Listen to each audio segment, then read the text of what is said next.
Self-builders, have you run the numbers for your self-build project? Can you afford it? If not, stay tuned. I'm giving away something for free today, and it's going to be in the form of an Excel spreadsheet template, at least a starting point for you to support you with your self-build journey. Had to pause recording to collect these babies. Let's switch over to Excel, and I'm going to walk you through the table and what I've put together to help you on your self-build journey. Quick disclaimer, what I'm about to walk through on this spreadsheet are things that I've put together using different sources across the internet and are specific to my self-build project. If you think I've missed anything, definitely put it in the comments below and help out your self-build community, and also I'll learn something myself. And it's just a project viability, feasibility to see at a high level if your numbers stack. And it's a good starting point for self-builders to see if they can actually afford a self-build project without spending any money. So just a quick summary for those who are new to the channel. What we're doing is building 2 times 3-bedroom properties in East London. So there's an existing property that sits there at the moment, which is a 3-bed, and it will be converted into 2 times 3-bedroom properties. And what I'm doing is putting the numbers together because we are looking more and more likely that we're going to be going down the route of raising finance with an investor. So the idea is that you complete this form, share it amongst the team, see if it makes sense, if it's realistic, and then work out a percentage return for the investor, whoever decides to want to risk it all with us, right? So that's the idea and why I'm doing this, to give us confidence in relation to the build itself. So I hope that makes sense for anyone. Again, if you've got questions, put them in the comments or send me a message on Instagram at selfbuilds by Fenton, and I'll get back to you. So fundamentally what this is project viability, and what it does is specifically refers to the assessment of whether a development project is financially and economically feasible. And that could be in relation to what we're doing, which is obviously a self-build. Could relate to any project that you've got going on that involves your time and money fundamentally. It's about determining whether the proposed property development is likely to be successful, profitable, and sustainable.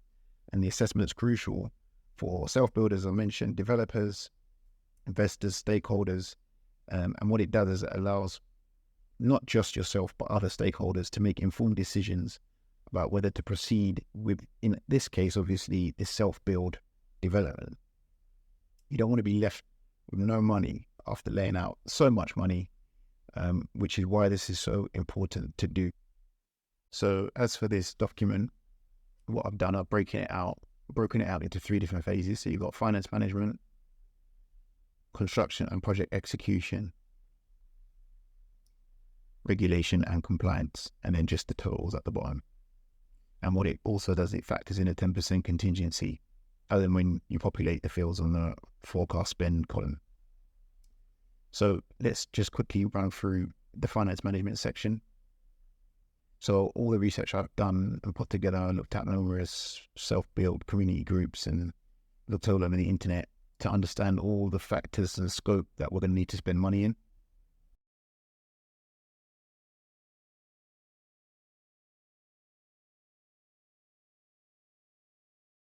Well, interest on investor finance. This is obviously the agreed interest rate that we're going to be giving a return back to the said investor once we have one.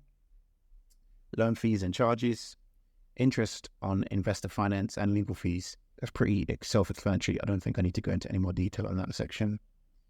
Tax and VAT, as I've mentioned before, tax is massively important to consider the structure of what you're trying to achieve before you proceed.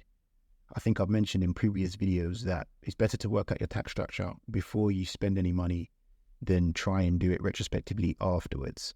So I'm going to be consulting a tax professional on this section. So you definitely need to factor costs in for that, because if you're doing a self-build for profit, if you're doing a self-build for, just moving your family in after, or if you're doing a self-build for any other reason, it may change your tax position. So there's things you may be able to do from a tax perspective to reduce the amount of money you give back to the government.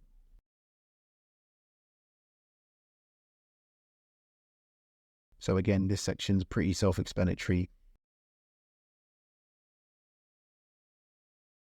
So yes, this section's pretty self-explanatory.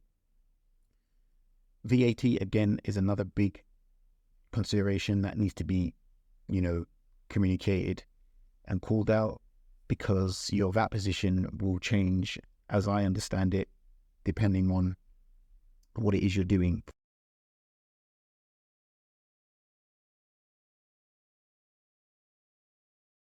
For our project, we've got an existing property and we're going to be replacing it with 2 times 3-bedroom properties. So the VAT position is going to be completely different to somebody who is doing a self-build where they're purchasing land and they're building from scratch.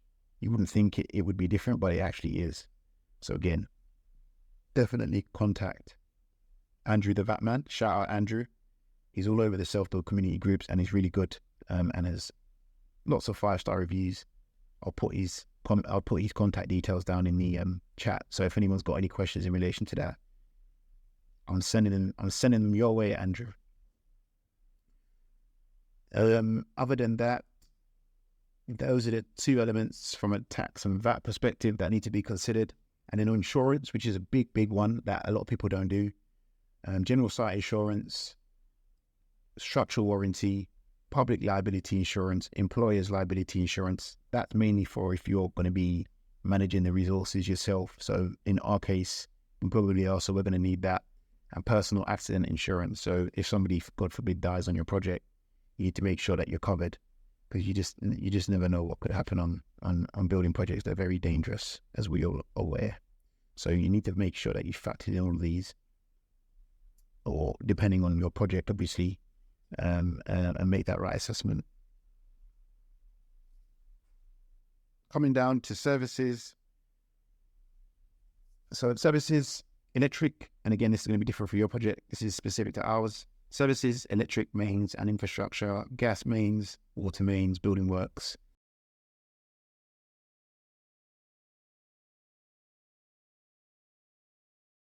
And the idea is to obviously fill up these columns on the right, and we'll come up with a number at the end. On this video, I'm not going to be filling it all out. I'm just talking you through the areas for which I think we need, and then I may do another video on actually completing it with the numbers in, but at least you'll have a copy and you can get started based on where you're at with your project. And we've got building control, building regs approval, SAP energy assessment, and building regs inspection and compliance. So again, these will all have costs associated with them, which you need to factor in. Drainage. I don't need to talk enough about drainage. I've made enough videos on drainage. I think I've made over like 10, 11 videos of our drainage position. It's probably the most complex part of our project. So definitely look back at our old videos if you want to know why. It's got nothing to do with the fact that our manholes or our drains are like 6 foot deep and they interfere with the public's sewer as well. So if you've got a similar scheme on your project, definitely look back at our older videos to see what I've learned from doing drainage. Because from the beginning of this project, I knew nothing about drainage, but 6, 7, 8 months in, I'm kind of an expert now, I'd say. So if you've got any questions, let me know. But you need a CCTV survey done at the minimum if you're unclear or unsure about your current drainage scenario. Just calling that out now, because otherwise it's just like working blind. Professional services. So professional services are things like architect fees, and in our case, project manager, me, project manager, architect and design fees. So mainly this is going to be the detailed drawings that the said builder is going to be working with. So they're going to be very detailed, and they're going to be as per the latest building regs. Structural engineer drawings, factor some more money in for additional tweaks or changes to that, but we've already got our structural engineer drawings. This is just for changes. Legal and professional fees, like you're going to need to, if depending on what you're trying to do, there's going to be fees for getting out a self-built mortgage. There's going to be fees if you're, getting investor finance. There's going to be to draw up contracts, etc. There's going to be fees to remortgage or refinance at the end of the project. So this is taken into consideration. Evaluation and survey costs is kind of goes in the same boat as the other one. Party wall agreement. So naturally, you're going to need a party wall agreement, because if you are in a terrace property, if you're building your self-built plot in the middle of nowhere, then you're not likely to need one. But again, this is specific to our project. and condition survey. So there may be a requirement from building control that you need to do some sort of groundwork condition survey. So you may need to elicit the skills of somebody who can support you with that. And there's so many other things that could be considered depending on where your self-build is at and what you're doing specifically.